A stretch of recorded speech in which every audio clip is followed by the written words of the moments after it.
President Muhammadu Buhari on Monday met with governors elected on the platform of the All Progressives Congress at the Presidential Villa in Abuja. Speaking after the meeting, the leader of the Progressive Governors Forum and Governor of Imo State, Rochas Okorocha, admitted that the country was facing challenges, but also added that the government is working hard to fix the problems.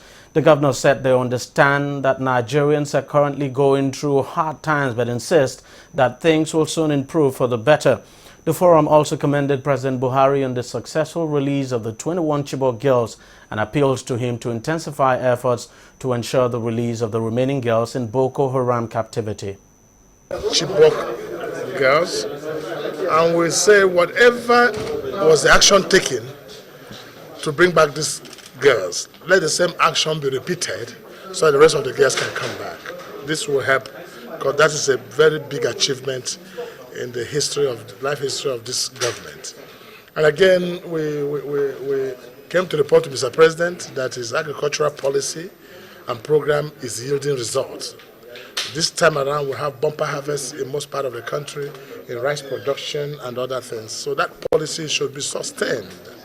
And the funding policy from CBN, like anchor borrowers, should be encouraged because it's yielding results. And we're sure that in the next couple of years, a year, 2 years to come now, Nigeria will be self-sufficient in agriculture and may not need to import any more food products into this country. That was a great achievement. And we also encourage him in the fight against corruption, and that we should continue.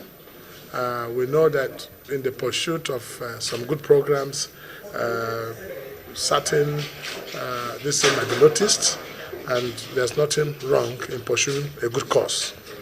So we encourage Mr. President, and we thanked him for the effort he's been making so far in moving this nation forward. And we also looked at the issue of Ondo election and said, well, we're happy that we have delivered the first state under his administration, which is Edo, but in Ondo that the governors have decided to show support to that election so that APC will take over the government of Ondo State.